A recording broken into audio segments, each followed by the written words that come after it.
guess it's not morning where you are. Yeah, it's 5 p.m. right now.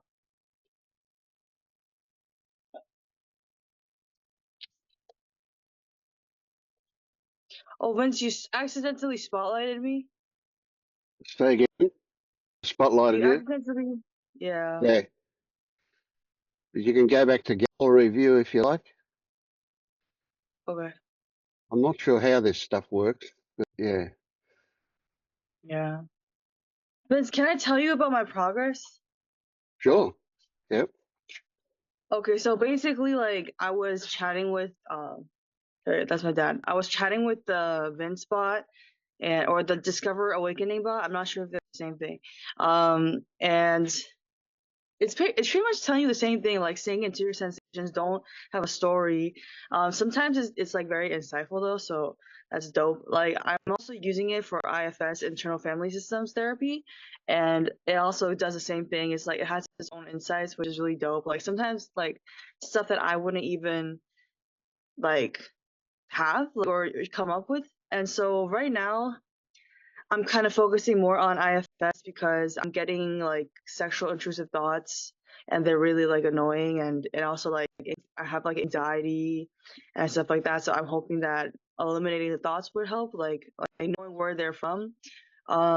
So right now, so I guess I just want to ask, like, how do I speed up this, like, this is like relevant to IFS, but how do I speed up this awakening process though?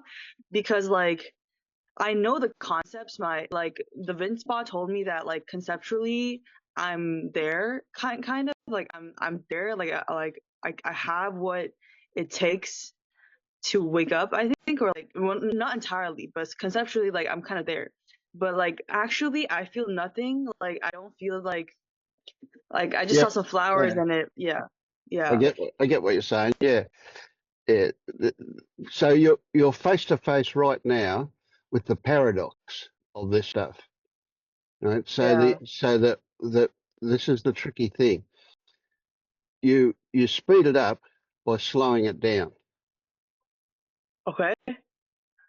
And how you slow it down is you just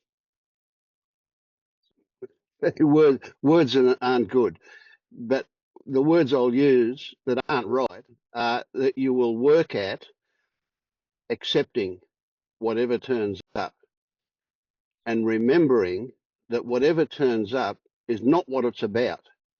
Right? So if something turns up and you say this is not how it should be, that's not the way into it. The way into it is to recognize what is your relationship with that thought. And so the idea of accepting it is the big trick, and accepting it is not something you can do. Right? Accepting happens or it doesn't happen.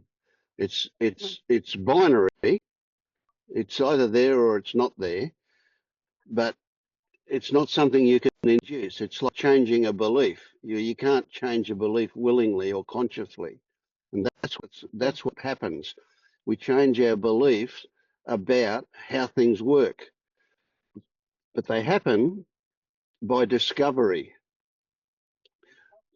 not by intention. Intention's one of the conditions that will probably be a necessary condition, but not always. Sometimes it happens without intention, but intention is a good condition to put into the plot, if you like, of what's going on. But it's not absolutely necessary, and it's not going to do the job by itself.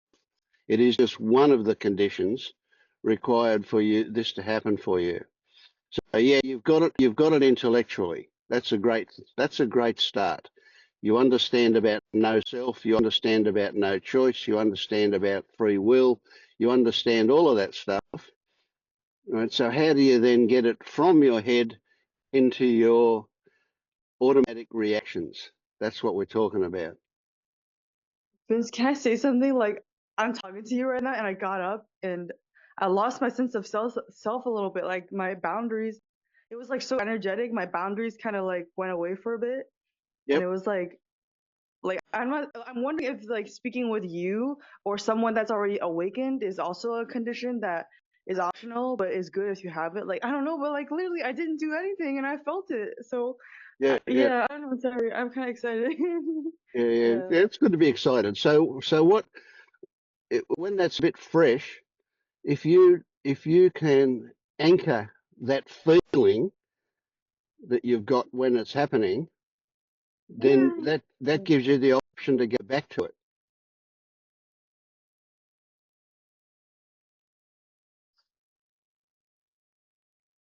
I'm like cheering myself on right now. I hope that helps. I don't know how to do it, but this is my first time, so Yeah. yeah. But anyway, yes, I did it. I mean, it happened. I mean, it happened. Yeah. You see, you got Yeah. the language right. But so if you say I did it, it's not about that being the wrong language or not being accurate. It's about your relationship to it. It's not about Yeah. anything that turns up. It's always about how you feel about that, what meaning you give that. And the ideal is to recognize that nothing has intrinsic meaning. That's the Buddhist concept of emptiness, is that nothing has any inherent characteristics. Those characteristics are applied by the observer. Right? So it's the same thing with meaning. Meaning is, there is no such thing as actual meaning. Meaning is always applied by the observer. It's also created by the observer. Right? So whatever turns up for you, if you say this is not awakening, you're making something out of nothing. You're giving it a meaning that's not inherent to it, but rather applied by you. And that's in the road of you recognizing, experiencing that no self situation. And you can celebrate a no self experience when it occurs, and it's worth celebrating because it's going to last for 5 minutes and then it's gone. Then it becomes a non-issue, and then you're back to chop wood, carry water. Would you say patience is one of the necessities? It's a good one. I don't know about necessary, but it's certainly a good one to have. Well, put it this way: the opposite of patience, impatience, is certainly one of the things that's going to get in the road. So, does not having impatience mean that you have patience? Eh, not necessarily, because patience is like I'm waiting for something, and that's going to get in the road too.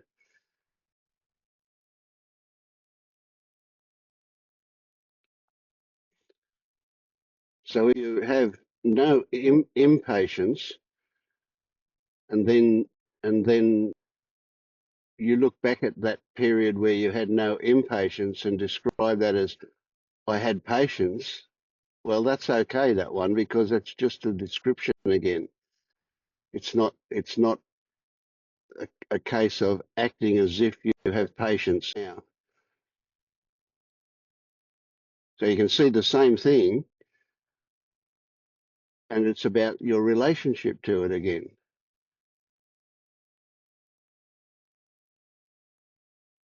Oh my God, Vince, I just saw something. I'm telling you, I was starting to see things like anything in like when I was a kid, I used to see faces in the curtains and I would be so scared. I just saw something. I just saw a dog and my cat's landing like that too. My cat is outside like sitting the same way right now too. But like it wasn't an actual dog. It was just layers of things. Like from one perspective, seeing those things being layered together and it looks like a dog. But once I started moving, it stopped being a dog anymore. And I feel like that's the same thing with identity. Like if you see it from one perspective, then yeah, we have selves. But if you just like shift your perspective a little bit, then the self entirely like like Yep. disappears and it gets annihilated. So that's You what I got it. saw. Yeah. Yeah. That's what I see. Or damn, I'm so sorry. I just saw that, so I wanted to share. So yeah. Right. So consider then what's the ramification of that. That's a good one. I love that. So if you consider that it only takes a couple of degrees of separation or shift in your perspective to realize the reality of something, then you realize that that reality is the same as the first reality. So the existence of a self or a dog from that one perspective, shift your perspective a couple of degrees and you realize that they're illusions, then you can recognize that if you shift it a couple more degrees, that's also an illusion. It's an illusion that it exists, and it's an illusion that it doesn't exist. Oh wow. So what's reality then? No such thing. It's a made up overlay of that which cannot be described. If you want to imagine that there's such a thing as the absolute, then you also recognize that that absolute cannot be perceived directly. It can only be perceived through your perceptive sensory organs, and that whatever comes in through your sensory organs is going to be interpreted by your history and by your DNA. Right? So if you look at a tree and a frog looks at a tree, you're both going to have entirely different ideas about what you're seeing. And to ask yourself which one is real highlights the fact that neither are real. That whatever is being observed, the absolute that we might call a tree, is indescribable. We have no idea what it is. We only know what our perception of it is. And even then, it's an interpretation. Right? So the cricket sees it in the ultraviolet spectrum. The frog only sees movement. The dog sees it in less colours than you do, etc. What's real? Or if there's a colourblind person standing beside you looking at it, what's real? We've no idea. Can I say something? Isn't that why it just is? Because there's nothing to land on, so it just is, right? Yep. But even to say that, that's good. That's a really good one. It just is recognises that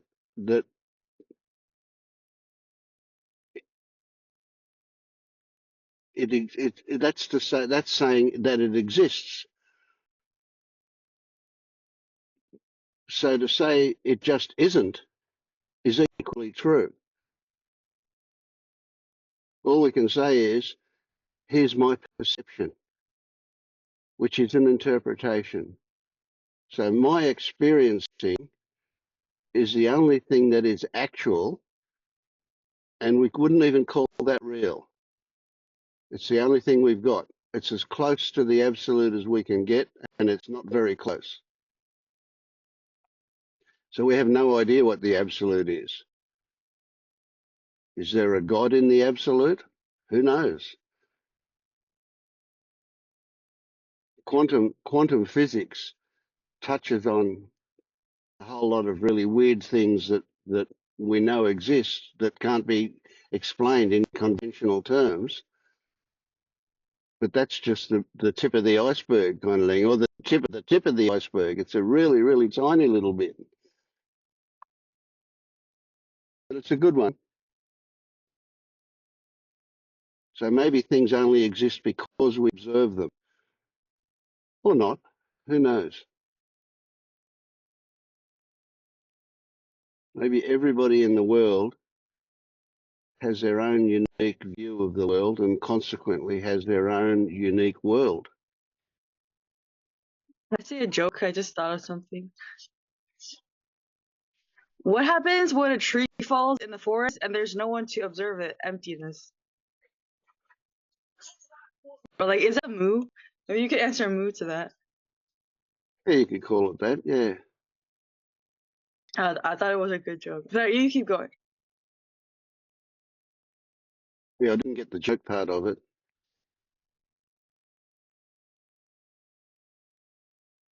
Yeah, sorry, it's not very funny. Just ignore it. Just ignore Well, what's a joke is that the mind tries to make something of it. You know, it searches for some meaning that can be funny or not. Yeah. it.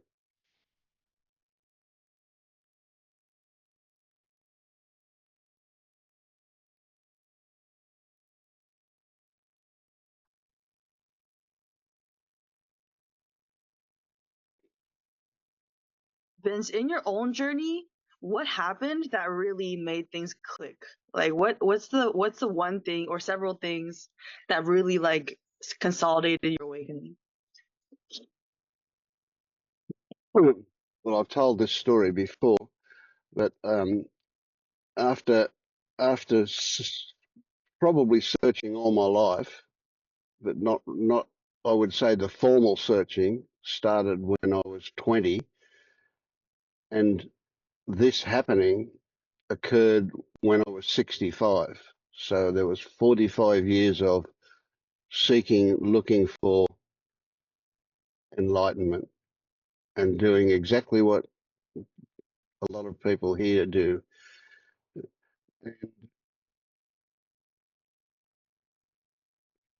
Anyway, I was all right. So the final click was when I was talking to somebody. Back in those days, there was no Zoom. I was talking. Uh, what's it called? It's finished now. Anyway, a video call to a bloke in America, and he said, "Vince, the mosquito bite of seeking is never going to heal while you keep scratching it." And that one sentence blew my mind, and everything was different from then on. Because I recognised that I couldn't be a seeker and be awake at the same time.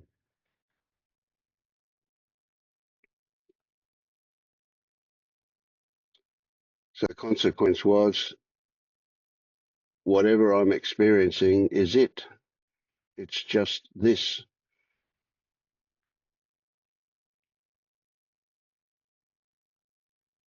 Vince, can I share something? Yeah, of course.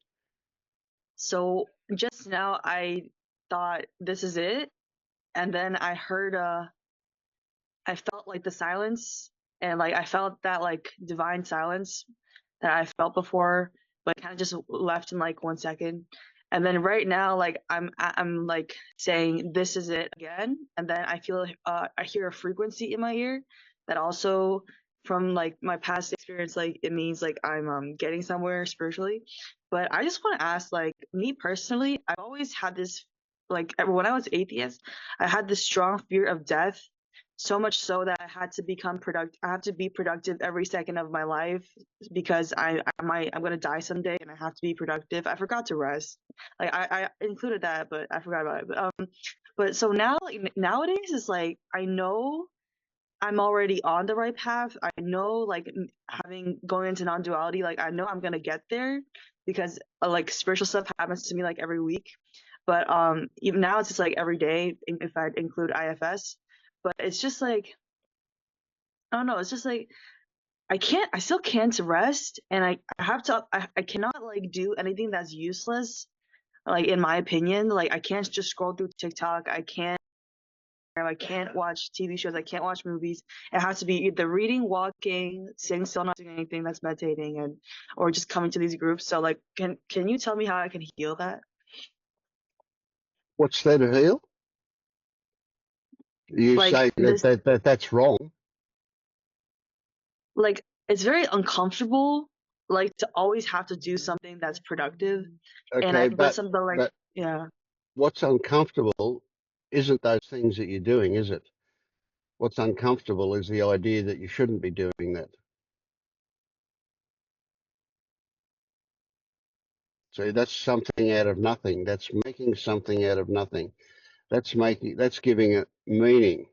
And then not only are you giving it meaning, but you're applying it to somebody. You're saying, so that means that I am doing something that I shouldn't be doing, or I should be different to this. So you're creating a self, and then you're reacting to that. And that's what's uncomfortable, not what's happening. I guess it really feels like, sorry. I guess no, not I guess, but it's really uncomfortable because I really feels like I have an iron ball in my throat, and it's not hot, but like there's an iron ball in it, or like it's not coming out, it's not going down. I think that's Yeah, from like, that's from yeah. thinking you should be doing something different, or it should be different to this, or I should be different.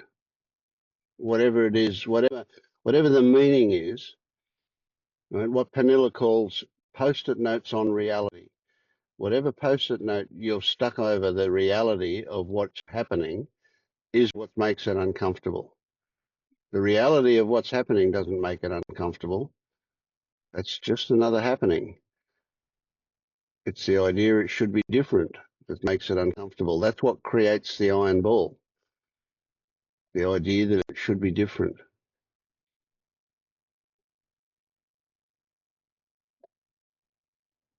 So what do I do? Like, I don't want to Hey, you're distract myself. stuck.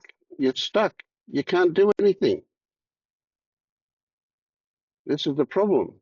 As soon as you think, what can I do? Follow that down. You go, do. Oh, okay. Does that mean choice? Oh, okay. That means I don't. That means I do have free will. I can choose to do it or not. That means there's somebody who's doing the choosing. Follow it down. And as soon as you do that, you'll realize it's ridiculous. You know, there's no choice. There's no free will. There's no person there doing it. Right? Oh wow. Wow. The fear that I used to have about this, what I knew it was burning me up. It was burning up like the illusion or something, or like my will to search. And now this uncomfortability, like, or this uncomfortableness, like, is the same thing. Mm. And you know, people can wake up and be really uncomfortable because there's nothing left to do. And so they can grieve the way it used to be because that kept them busy. And that busyness kept them away from feeling uncomfortable.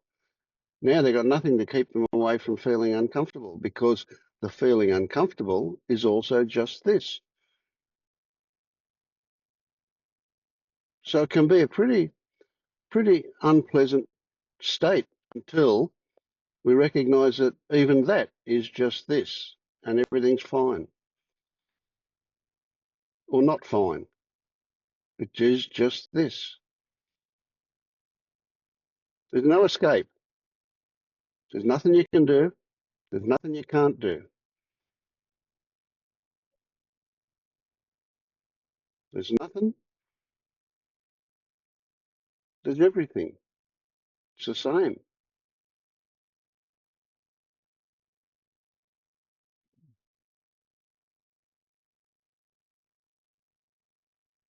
Yeah, thank you. I'm feeling it now, so thank you. Okay.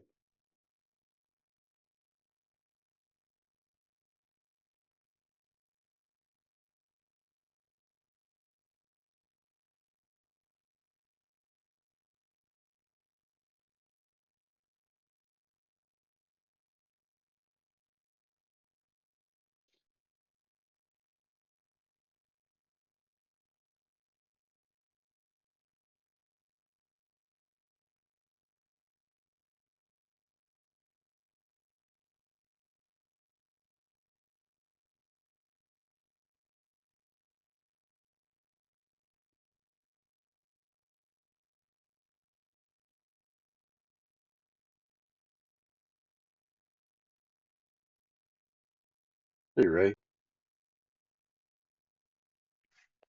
Hey Vince, how's it going? Good. How about you? Um, Pretty good. Nothing too new to report. Just kind of just hanging in there. Yeah. So were you listening to what I was saying to Vicky? I was listening to it. Yeah, yeah. I So mean, how did that land for you? I mean, it's All stuff you know, I guess. yeah. I think it's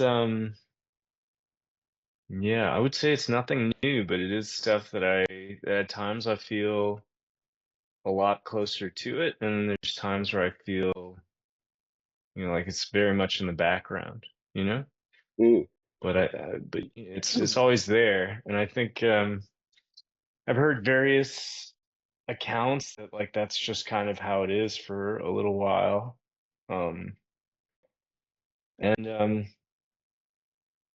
I don't know. I guess like the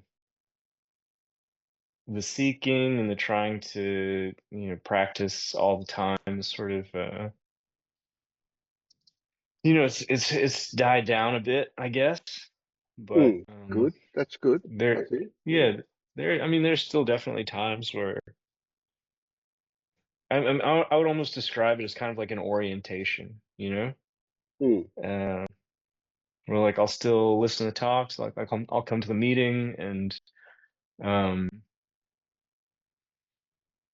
I don't know, I'll watch a video every so often if I'm just driving somewhere for a little while. And I've always done that, and I think I kind of do that because it's the only thing that feels uh, I don't know. It's just like an orientation to truth, I guess. mm. But So you it's could also, not. Sorry, go ahead. I was just going to say, you could also describe it as the most entertaining thing you can think of. I suppose so. I mean, it's almost, yeah, the most entertaining thing I can think of, but it's also, I don't know, it's just pretty flat, right? Like it's not particularly entertaining, but it's true at least, Yeah, yeah, And there are other things that feel not that entertaining, but that are not true. And so I'm just like, well, I guess it all feels a little bit the same, I guess. yeah, But there's like yeah, I don't really like I don't have a great reason for it, but while before I was definitely, doing all these things and practices and trying to do things to get somewhere. Now I'm just doing this because this is what I don't know. yeah. This is just What? it's kind of just what's happening in a way. Yeah, yeah, that's good. So what if you reframed it to say that that mm, quote place that I thought I was trying to get to before, Mhm. I'm already there.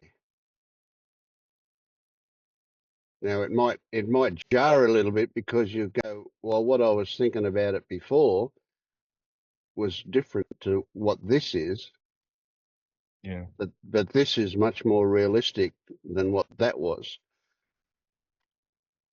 Yeah, I think that I mean that sounds right to me. At this point it's less of an attainment, like I'm on a journey and I'm trying to get somewhere. And it feels a little bit more like a skill to develop. And that's kind of like there's still some, doership there where I'm like, oh, well, I want to stay oriented to this. Like this is something I'm interested in. It's still something that I want to develop. But in the back of my mind, from various conversations that, we've had here and, things that I've been exposed to, it's also like, well, there's no doership. So this feeling of volition is in a lot of ways the thing to be examined. Um, Absolutely, yeah, that's an yeah. illusion. Yeah. So, So all right. So think about this: when this meeting finishes and I go out of here and I go and have a shit, and I mm, go and cook my wife breakfast, and I go and empty the scraps and empty the coffee grounds and maybe pull a weed or two. No, I'll leave that to my wife. Um, but just really ordinary shit. Do you think that I think about being awake? Do you think it even occurs to me? It No, doesn't. I can't imagine that it does at all. No, absolutely not. It's just chop wood, carry water. I could describe it as, oh, this stuff's in the background, Mhm. but even that doesn't feel accurate. I don't, this stuff is just ideas at that level. Yeah. So when you say it's in the background, are you saying that there's something deficient about that, that it should be in the foreground, that you should be aware of it all the time? Mm, As soon as I ask the question, it changes things, doesn't it? it does, yeah. I think what I would say is that like there is still some suffering. There's still some resistance that comes and goes in the thoughts where I'm thinking about, the future, or I'm thinking I have some like dissatisfaction with the present moment, and I want to like do something to change my situation. That still Yeah. comes up from time to time. Sure, sure. Okay, so here's a go. Here's a little trick. Uh, This is a next level thing. hmm, Those thoughts can occur, but as soon as you take a step back and recognize that those thoughts have occurred, what it means is different. hmm, Hopefully, what it means will be also seen as a creation. So therefore, it neither means something nor doesn't mean something. It's just there. Right? So it's not about the fact that the thought turned up. It's about your relationship to it. Is that thought owned by somebody? Is there identification? So we're not looking at the content of the thought now, and we're not judging the thought. What we're looking at is our relationship to it. hmm. So if there's a feeling of this is a legitimate description of me, then we go, oh well, hang on, can that be right? And then we'll recognise that, well, it's just a thought that turned up. Who gives a fuck what it was about? It's just a thought that turned up. It has no meaning other than the fact that it's present.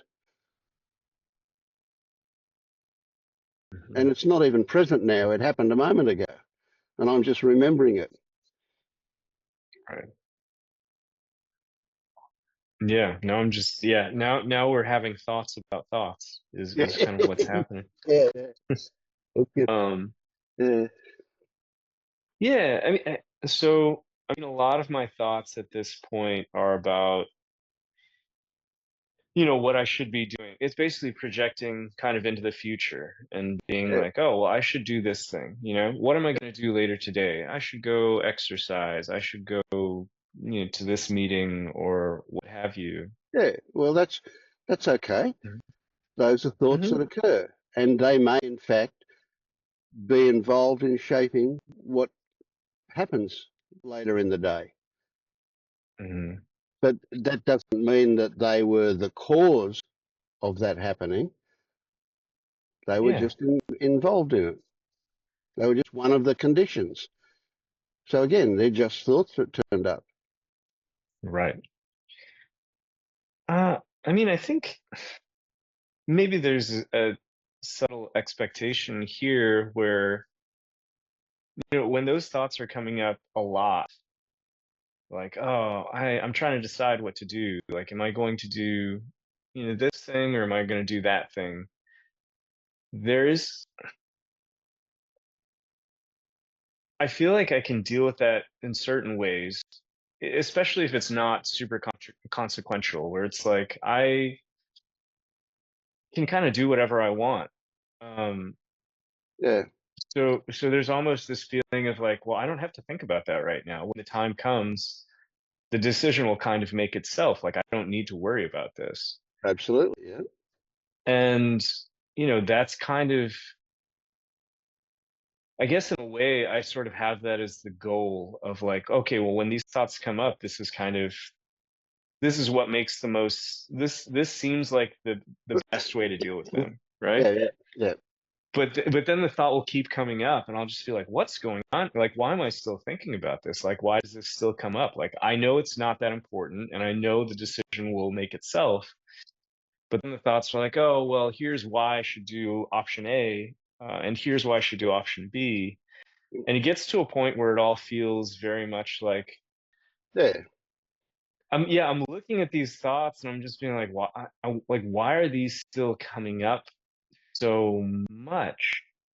And it's not necessarily that there's, it doesn't distress me necessarily, but there is probably some Yeah. flavor Yeah. of like, I get what's that. going on here? Yeah.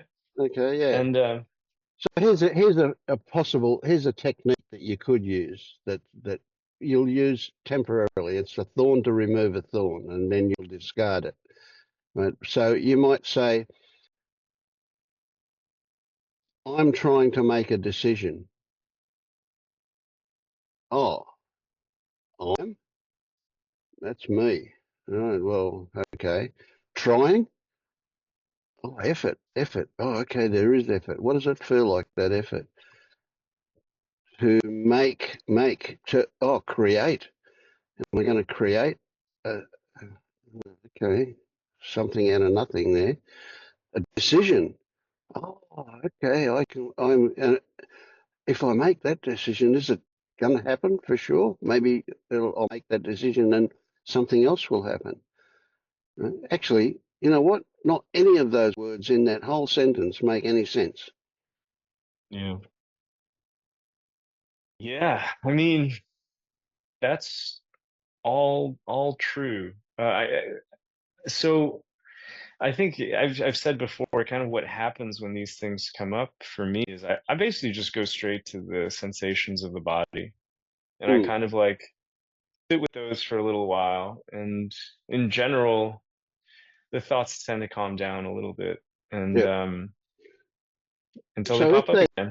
if they don't calm down, or if they're persistent, if they come out round and around, even though you know that they have no intrinsic solidarity or meaning or whatever, that but they're there. They're insisting on some attention. They're insisting that you engage with them, Hmm. and then you go to the body, to your sensations, but then the thoughts intrude again. Then you can you can recognize that the reason that they've come back is because there's still some hook into them, which is going to be a belief about them. Yeah. Right? So the idea is of saying, well, there's nobody here for them to occur to, so therefore they don't have any validity. That that could be bypassing. Right? That could be just Hmm. a short-term fix for getting them to calm down. Now that's fine, but essentially what you want is you want to, how can I put it? You want to get it at a more fundamental level, so they Yeah. don't do that. And that fundamental level is just simply to recognise what is your attachment to those. Does it mean that not believing them has certain consequences, or believing them has certain consequences? And so Yeah. you can look then at what is the feeling that comes up when I think that it's important? Yeah. Hmm. I mean, I think the beliefs at this point, I've kind of seen what they are a lot of times. Volition and control is a big one where it's like, oh, there is, there's a couple of layers to it. And one of them is like option A is better than option B somehow. There's one of these that's better than the other. And then there's another belief that's like, I can figure out a way to pick the better of these two options. And then I think that the third belief, and maybe the deepest one, is just like there is there's a person here, there's someone here with an identity who is Mm. trying to do all of this. And at various times, like, in meditation or what have you, I can kind of see through I feel like I've seen through all of them at one point or another, Yeah, but there's nothing stable about that, which, yeah, in a sense is which, like, that's just kind of how it is, especially yeah, if I accept that there's no one here and there's no control, then like, it's just going to be how it's going to be. There's nothing good or bad about any of it. But, right. So what if you accept that sometimes there is a person there trying to do it, but mhm, at the same time, that's an illusion, right? Now yeah, we don't shut our eyes when we see an illusion. We just yeah, recognize that it's an illusion. right. We don't try and change what we see. The water on the road, we know that's just a trick of the light, or the magician cutting the woman in half. We know it's just a trick. We don't shut Yeah, our eyes so we don't see it. We don't pretend we're not seeing it. It's an illusion. We live with the illusion. We live with the illusion that there's a self there sometimes, but we recognize that it's an illusion. right. Well, I mean, the tricky thing about the illusion is like, I feel like this illusion of the self is just it's way more immersive than any of these other, like, just Yeah. visual illusions. And it And will so, be until it's not. yeah, That's yeah, fine. Well, there's no problems there, is there? yeah. No, I mean, so that's kind of what, yeah, I mean, that's kind of where I'm at, where when I'm caught in the illusion, it's uncomfortable. I mean, Well, what's to uncomfortable about it is the idea that you shouldn't be I stuck in it. shouldn't be, yeah, yeah, yep. And it's still there, but like when I think about it, it's kind of like, well, I have no control over this. So, There you go. Give up. this is kind of, yeah, exactly. This is just kind of what's happening. And yeah, I don't know. It's kind of an odd place to be, but then it's like, why do I still meditate? Why do I still, like, Well, there's no answer to watch the those videos? things. Yeah. Right, exactly. And so it's like, well, is this reinforcing doership? And it's like, not necessarily. I mean, Yeah, I have to do exactly. something, Well, or it do you? feels like Yeah, something it is feels going to like it. happen. Yeah, yeah, And so, exactly. uh, So what does it right. matter what? What's the difference? Yeah. I recently wrote a story about this one. I called it The Breeze. What's the difference between you walking outside and feeling the breeze on your cheek Hmm. and a thought turning up, or the fact that you need to go to the toilet, or the Hmm. fact that there's dishes to be washed? What's the difference? Is there a Mm. difference? You don't obviously don't apply meaning to the breeze touching your cheek. It's just the breeze touching your cheek. Why do you Hmm. apply meaning to other things? Because every time you apply meaning to something, you're making something out of nothing. Yeah. Now, do we make something out of that? Is there a meaning to Uh, the fact that we're making something out of nothing? Or is that also just applied meaning? Is that also just a post-it note on reality? I mean, yeah, I think so. Like, we give all of these things meaning, and but like, do they have any inherent meaning? Exactly. Like, no. Yeah. Good question. Really good question. Yeah. Yeah. No, like, nothing really has any inherent meaning, Yep. but it's still Now, okay. Vicky just asked Yeah. a question that's really relevant. Vicky says, Mm. does that mean that suffering is, and I didn't read the rest of it because that's all it showed me, but the answer is no. What's the meaning? The meaning of suffering is no different to the meaning of happiness. They both Mhm. don't have any meaning. They're just an experience. Right. So do we suffer about the fact that we're suffering? In fact, do we call it suffering if we're happy with it or if we accept it? If we don't fight it and we just accept it, is it still suffering? I say no. Suffering is the resistance to it. Right. But I think that, if there, I mean, I guess it depends a little bit on how we're defining suffering, but so it feels to me like there can be two very different experiences of suffering. If there's the resistance to suffering, like that is, it just feels much more like the stakes are so much higher, and this is like, I feel like my recent experience with this, where, I mean, I've been coming to these meetings for a while, and I think I've spoken before where I'm just like, oh man, I'm having a really hard time. I feel like, my life is falling apart. And that's one experience of suffering that I'm pretty familiar with, and something that has probably fueled, in a large part, my contemplation and exploration of yeah, there's no question that that was a big driving force in, like, how do I get away from this uncomfortable experience? Did you And there's remember to another, thank that? the what? Did you remember to thank that for bringing you to this? Well, I suppose so. I mean, yeah. That's a reluctant um, thank you.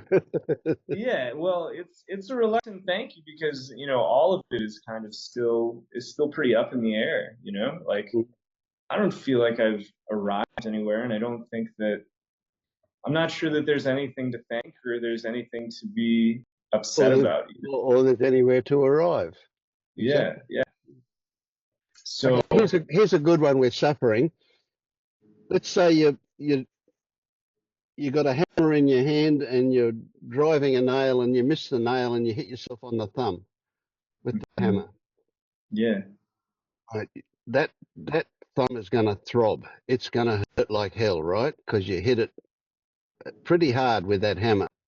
yeah, yeah. So then you've got this throbbing thumb, right? And then you go, God, Ray, you bloody stupid idiot! You shouldn't have done that. And guess what? At that point, your whole body is feeling the pain, not just the thumb. You've added suffering to the pain. So what the Buddhists say is, pain is mandatory, suffering is optional. Right. And that's a bit of bullshit, but it's a good thing for you to consider, because there's no choice. But you get the idea though. Suffering is what you add to the reality. The reality is you hit your thumb. Suffering is beating yourself up because it happened. Yeah. Yeah, no, I I feel like that, makes some kind of sense to me. And that's kind of what I'm getting at when I say there's kind of two different experiences of suffering. There's the one that's very identified, feels really high stakes, and like things are terrible in a very real way. And then there's the feeling of suffering, almost, where it's like, oh, this thing is happening. Like, it's the same situation, and things that, like, maybe I wouldn't prefer, but there is an acceptance of them, or a non-resistance to them. And the difference between those two different experiences of suffering is, I don't know, like, they're not even in the same I universe. get that. I get that. Let's say Yeah, you're really in a depressed state, and in fact yeah, you start to consider, is it even worthwhile being alive? yeah, That's that intensity, right? But is yeah, there actually any difference?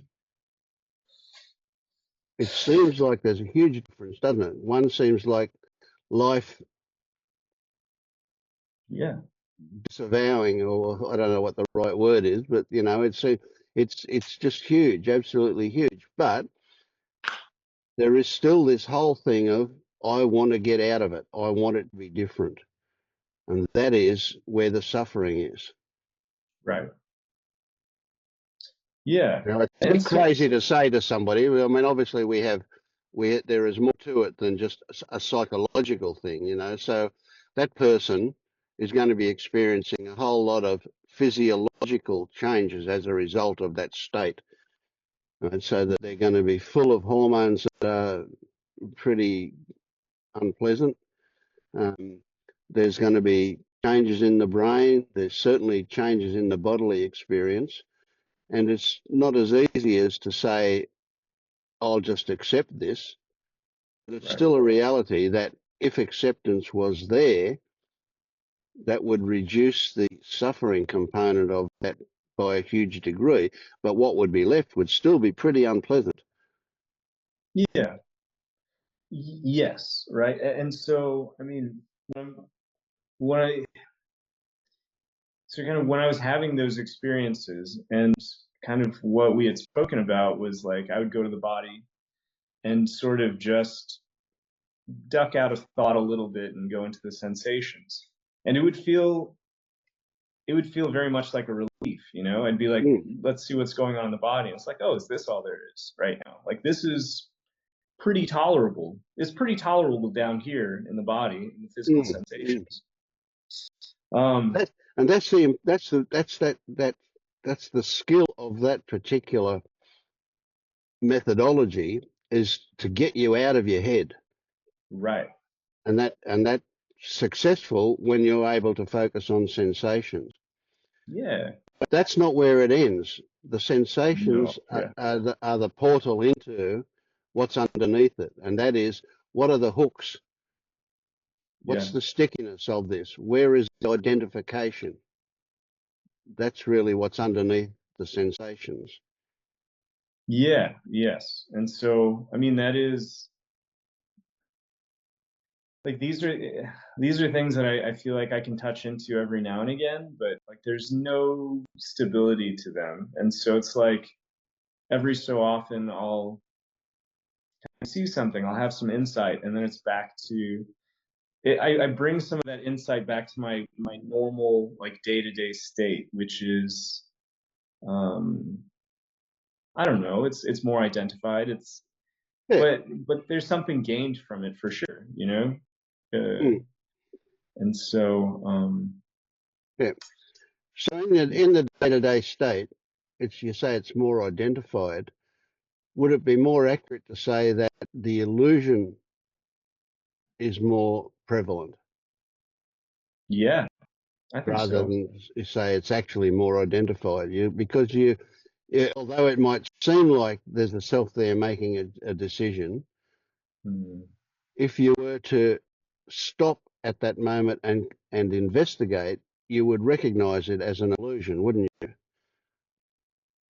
Yeah. So the fact that it seems like it is fine.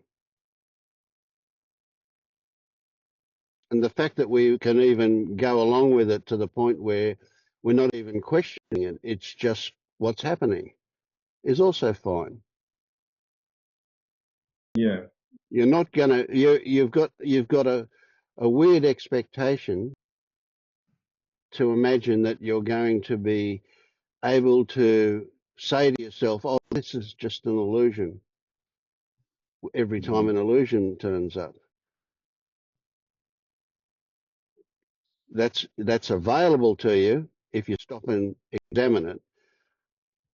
But because you're busy, you're not going to stop and examine it. You're just going to take it to be what it is, which is Mhm. appropriate to respond to, isn't it? You have to make Yeah. a decision about what to do with the patient, right? Mhm. You know that's just a happening as a result of your training and your conditioning and so on. So you don't have to remind yourself that it's an illusion you're responding to. It's appropriate to respond to that, and you'll just do it. Yeah. Yeah. That all sounds right. Um, yeah. I don't really have a whole lot to add or Yeah, yeah. discuss about it really. It's It takes us to the point where there's nothing to say or do about it very right. quickly, doesn't it? Yeah. Exactly. I think okay.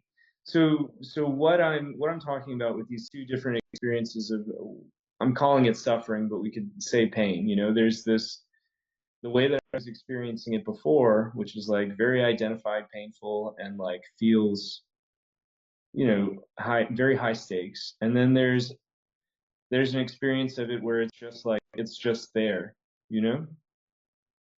And there's like where the volition comes in, where the doership and sort of what I still sometimes struggle with is like one feels like much better, like something that I should experience more often than this like bad way of suffering. But yeah, like what we're saying, it's it's all just subject to the causes and conditions of whatever's going on. And I guess like I'm just I still sometimes feel like I'm doing something to hone this skill of getting away from like the more painful kind of suffering. Um, That's only because it's fresh and you still remember what it feels like. yeah, But that won't last very long. You'll forget what it felt like fairly yeah, soon. It's like yeah. a woman forgetting the pain of childbirth. That doesn't take that long, does it?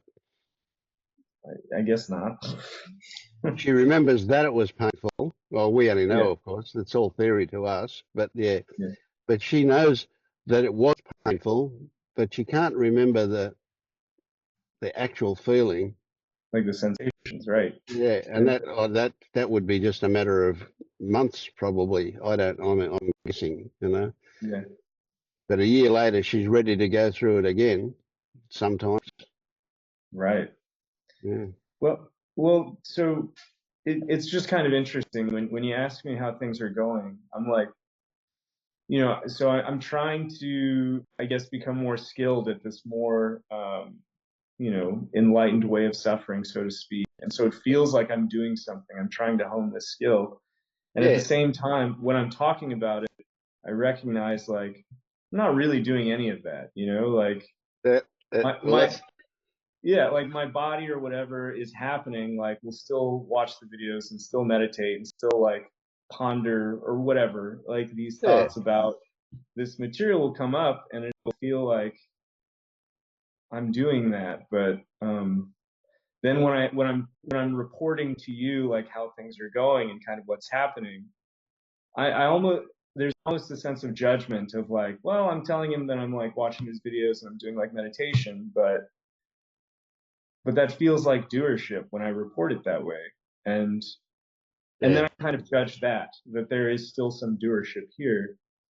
But then, as I'm talking about it, I'm just like, what is yeah, it's all this like weird soup where I'm just like all this stuff is just yep, it's just here. It's like a bundle of sticks. It's just right, like yeah, yep, yep. all messed up and like I can try to make sense of it as much as I want, but it's not really This gonna be that way. this all sounds great. Yeah. Okay. Well, good. So every time you have an experience, it changes you. It's integrated into the. You might say it gets the the software gets upgraded, or you might say the stories of Ray get a chapter refined, Mhm. or maybe they're just nothing changes and they're just read out again. Who knows? But essentially, recognizing that you've got nothing to say is a reminder, which is great. So the fact that you're here, and if I say how you're going, and you say fine, and there's no more words turn up, that's fine too. Yeah.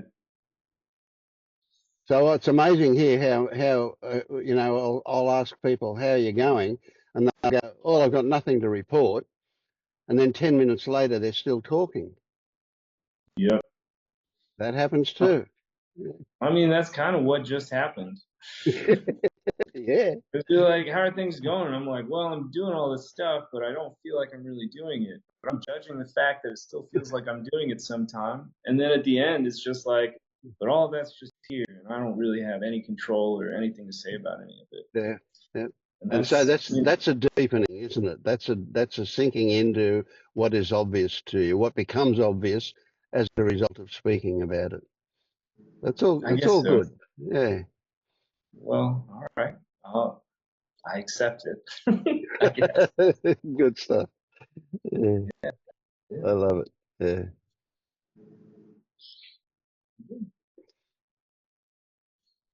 You know, if I start this meeting and nobody's here, and then Paul turns up, you know what we talk about? What's that? Nothing. Nothing. We both sit Really? here. We both sit here in silence. We're both That's incredible.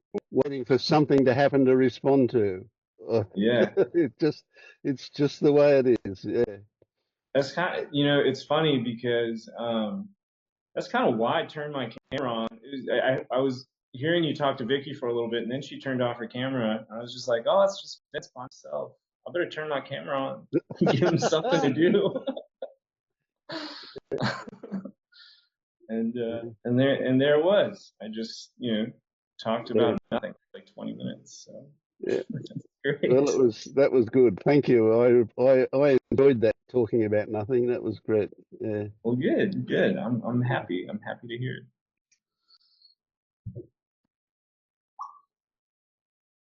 Can I ask one really crucial question that I have that I've been like waiting for like probably like 5 minutes?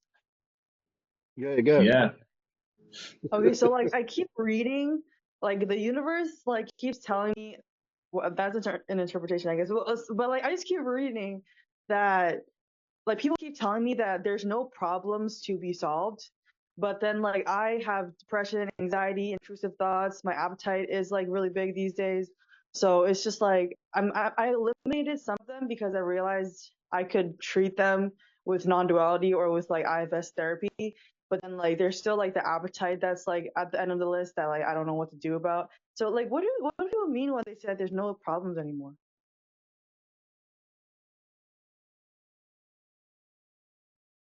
Well, having a problem is a classic example of creating something out of nothing. It's a meaning that's applied to.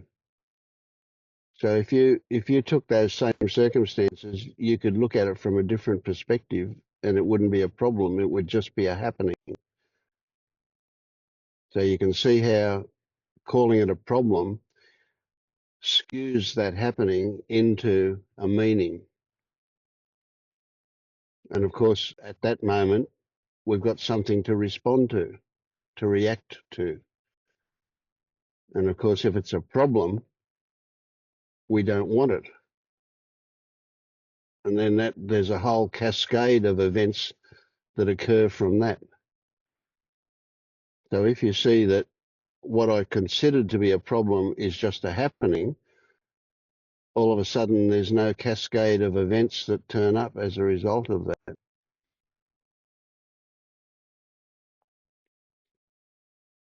So Yeah, I you, guess there's. Oh, sorry.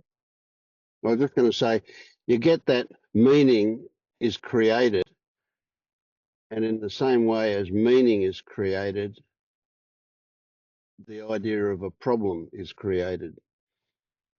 I guess it is a version of meaning, isn't it?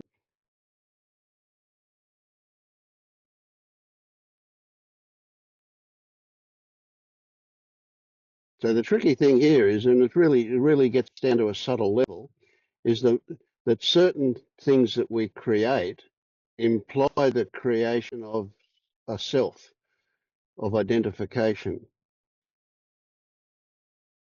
So a whole lot of things can only exist if there's a self for them to happen to,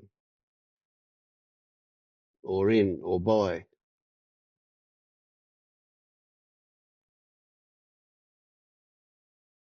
Yeah, I don't know. It's just like I guess I'm at a point where like my intuition is pretty good and I just know that I don't need to, like, because back then it was like I would read like 5 books, or like I went through a period of 2 months where I just read like 40 books just to like cure all my issues and stuff. And now that seems very like grasping and very like seeking, and so I don't do that. I'm not gonna do that anymore. So like I guess for me a lot of this spiritual path is just like following through with an intuition, even though like logically it doesn't make sense for me to like stop trying to solve the problem. But like I'm just at the state where it's just like he said that and I think it's real, and I'm gonna act upon that, like thinking it, like intuitively thinking it's real.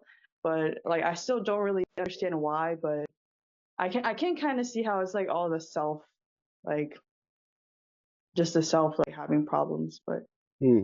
I don't know. So I don't the know. Like point, I well, kind of just said nothing. what you just said about asking yourself about why,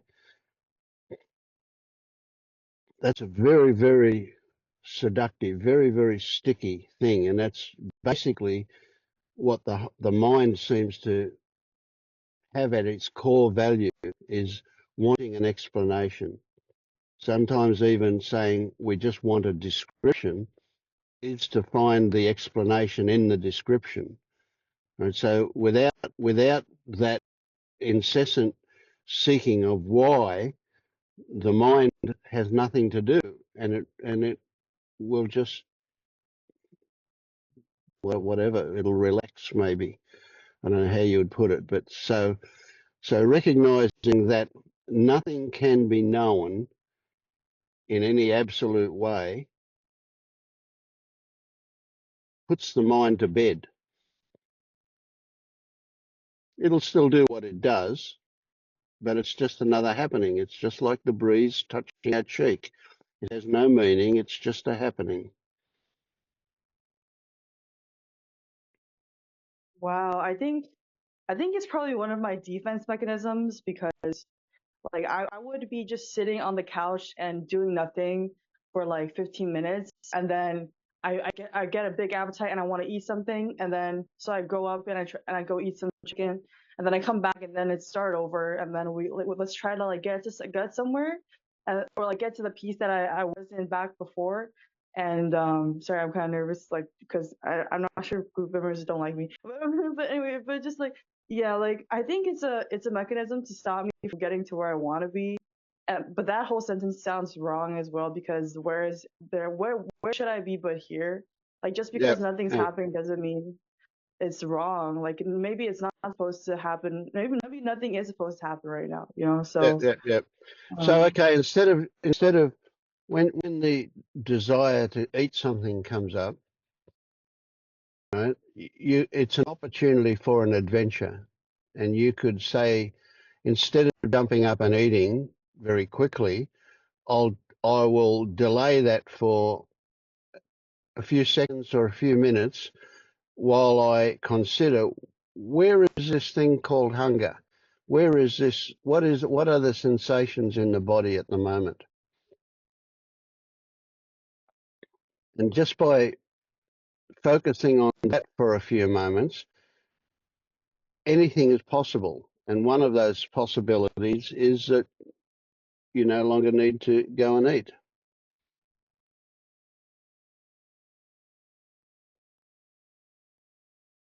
or you just delay that eating, but the eating will take on a different experience. Frequently, that kind of eating is a way to avoid what we're feeling.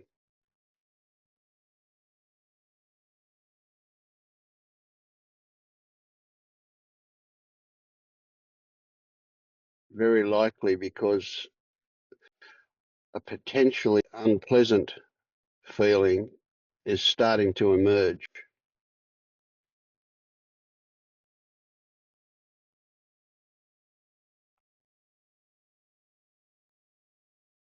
thank you, Vince. I think that's it for me for now. Like Yep. I don't know. I Okay. think I'm just supposed to sit, and then I think that what like I want to ask you, if there's one thing that I'm gonna do, I'm just gonna sit and wait for stuff to come up. So that's one of the things. So thank you. Okay.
I'm surprised that you guys actually do sit in silence for for as long as you do.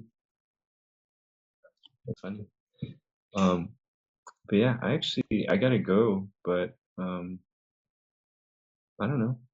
Thanks. Thank you guys. Thank Appreciate you. y'all. All right. I'll see you guys Okay. next time. Okay. Thank you.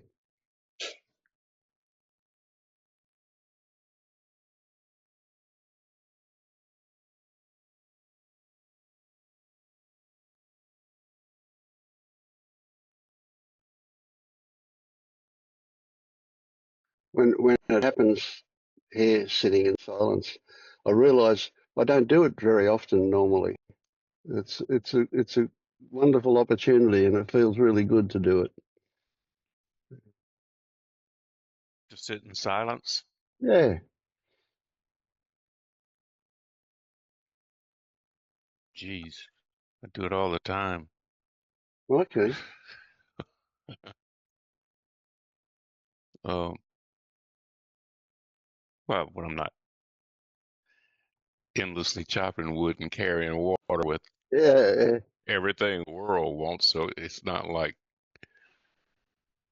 I have that much time to do it. But there are plenty of times I'll sit up front in the warehouse, just stare out at the street, watch people going by. Hmm. You know, Yeah. Yeah. It makes me wonder if, well, it just doesn't happen a lot for me. Maybe this realization means it will happen more. I don't know. Yeah. I tend to be, like you say, endlessly chopping wood and carrying water. yeah. Well, I'm fortunate that I'm retired, but I'm self-employed, so I get I get time when I want it. If something not terribly important has to be done right now, Hmm. I can schedule things so I have flexible time, and um, I've just gotten everything worked out in my life, so it's nothing really Yeah. pressing other than the daily duties of keeping up with business. So it's nice to have extra time. My life was pretty frantic back when I was a lawyer. Oh, yeah. Yeah. Yeah. I couldn't imagine uh, going back to work. Certainly haven't got time in my life for that anymore. No, couldn't imagine that. Can't imagine. Well, I don't mind my work with Yeah. Yeah. rentals and maintenance and stuff, but I couldn't imagine going back to practicing law. It's just Yeah. too much. I don't think I could Well, concentrate that I don't know. much. I imagine for you, I don't know about for me though. Certainly, it was like that's all there was. Like that was you put your life aside for work back in Yeah, those days. Yeah. yeah, yeah. You We you had a woke up and went to work, and you went to sleep when you was exhausted and dreamt of work, and woke up and went to work seven yeah. days a week. Yeah. Doing nothing is a luxury. Still feels like it.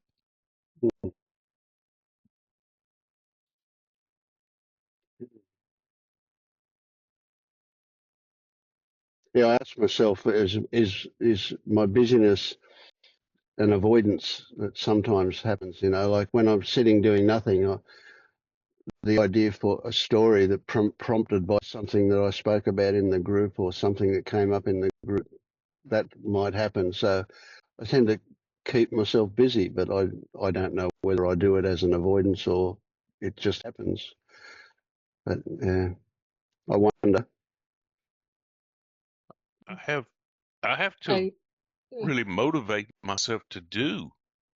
There's a lot of stuff I could be doing that I just don't do because motivation is one of the things that just really dropped away with me. That's why I don't think I could go back to practicing law, probably. I just, Hmm. if something comes up I have to do, I go do it. But there are a lot of optional stuff that I used to do that I would have done just to keep busy, just like you're talking about, which I just don't seem to get Hmm. around to doing now until they rise up the list to become a necessity, and then I'll Yeah, take care of them. So the priority. I don't Yeah. know. It's okay. It's okay. It's more and more okay to not be doing, you know? Mm, mm. So, What were you going to say, Bianca?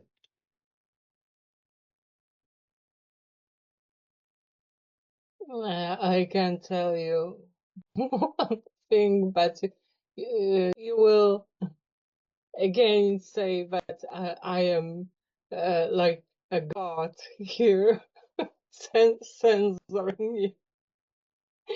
So that it's that when it happened sometimes that there was silence in the meetings, I notice it is very often interrupted by you, Vince, Mm. saying how you love silence. Eh, And I was like, if he loves silence, then why does he disturb it? By saying it. I have those same thoughts myself sometimes. Mm.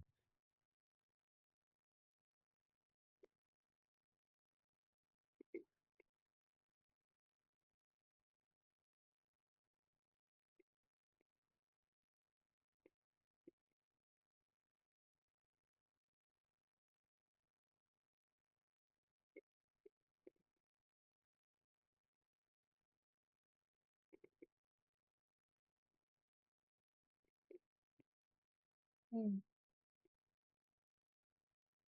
So same thing when I think after a certain period of silence, well, then it's appropriate to finish the meeting and go and do something else. But is it that it's actually appropriate, or is it just me escaping the whatever's built up in the silence, the need to go and do something? I have no idea. Mm.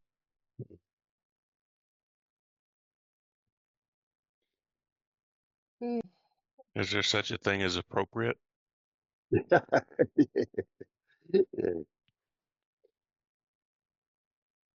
There's a little judgment creeping in there. yeah, yeah, absolutely.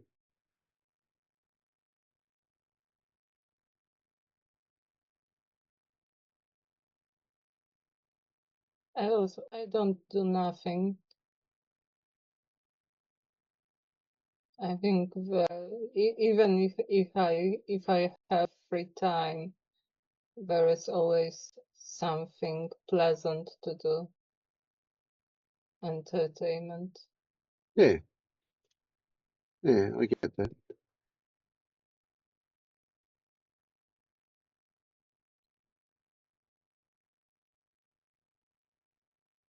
Yeah, well, Yes, actually, when I often. say I'm doing nothing, I'm actually doing something. I'm always doing something.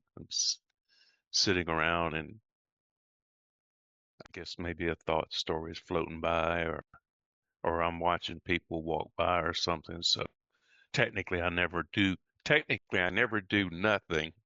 I'm just doing less of something, I guess. Would probably be more accurate. Yeah. Yeah, but with entertainment, I caught myself also in this that tomorrow I have to work, so today is my last chance to play games and watch YouTube.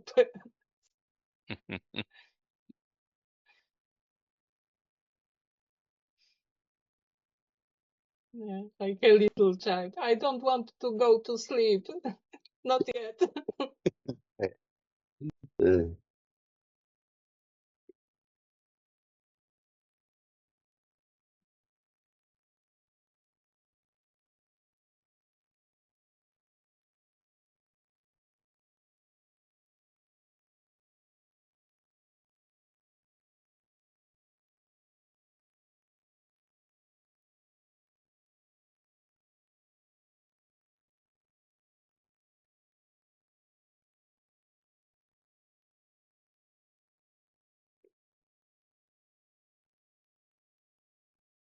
Hmm. So when we say we're doing nothing, it's just like the the motor idling in a car.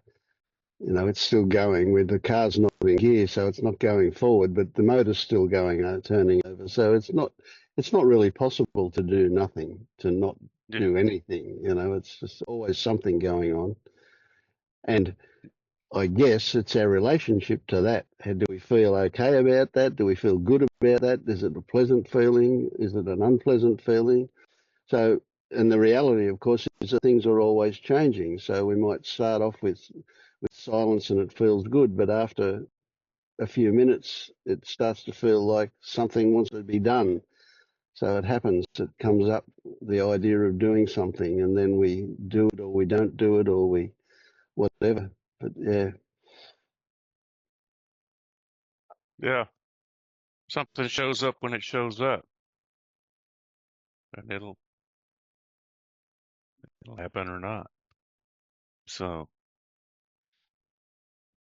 it's just there's very little, there are very few shoulds in my life. I mean, there are things to do, and they'll either and they will get done generally. But I find a lot of the should stuff kind of falls away. Just yeah, yeah, it's just a load on the mind, you know. yeah. I You'll, mean, you'll either, once upon a time, we believed that those shoulds were the reason that things happened. right. Now we recognise they're just an arising. Yeah. Somebody said in a meeting, what was that yesterday? That group, I think you may have started the Federal Free group. Did you start that, or you were in it at one time? I I see was, your yeah, name up yeah, on it. yeah, yeah. I went to somebody invited me to it. And I went. I've appended to now yesterday, and I forget who it was that said verb. It'd be so much easier if there were nothing but verbs, no Mm, subject and no object, and no judgments about things. I said that's just spot on right there. Just doing. mm, No one doing it. No opinions about it. yep, A lot less clutter. That was a fun meeting. We yeah, had a really lively discussion. They're all very knowledgeable about Buddhism, which I'm not. I know just enough to know what it is. yeah, me too. I'm a bit like that. Yeah, Very knowledgeable bunch in there. It's good discussion, very educational. yeah, yeah. I always got a lot out of it. It's, but I partly stopped going, or probably mainly stopped going because it happens at about 5:30 a.m. for me, Oh, okay. Yeah, which is only an hour earlier than this one starts. But it's still this. I always yeah, feel like I need more sleep. yeah. Well, you got a lot on your plate.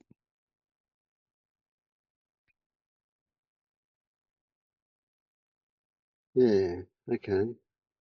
Well, you're going. No, you want to end? Yes. I will when you finish talking.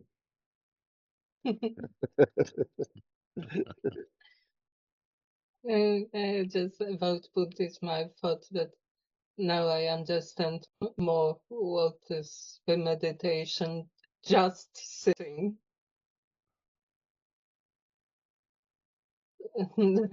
But it's very hard.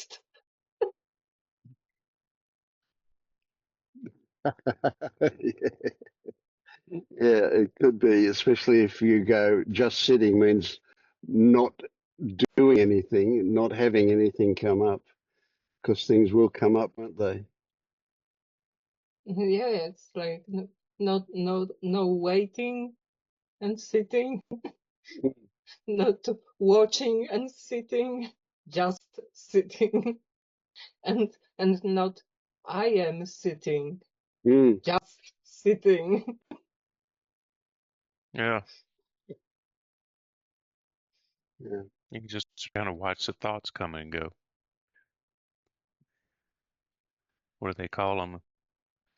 Letting thoughts or thoughts begin self-liberating. Catch on to them. They just kind of flow on by. It's a form of, I would call it a form of meditation. Seems relaxing, so I guess it is. So I don't know. It's a weird word, meditation. It can mean one of a million different things.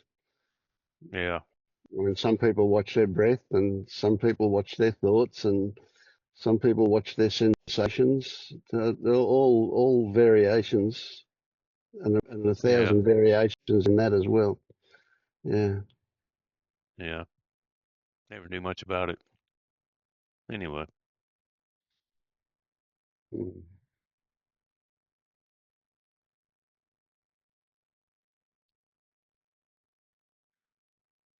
Okay, well, we'll wind up and I'll go and do something. me too. Thanks, Gotta cook everybody. supper. See y'all later.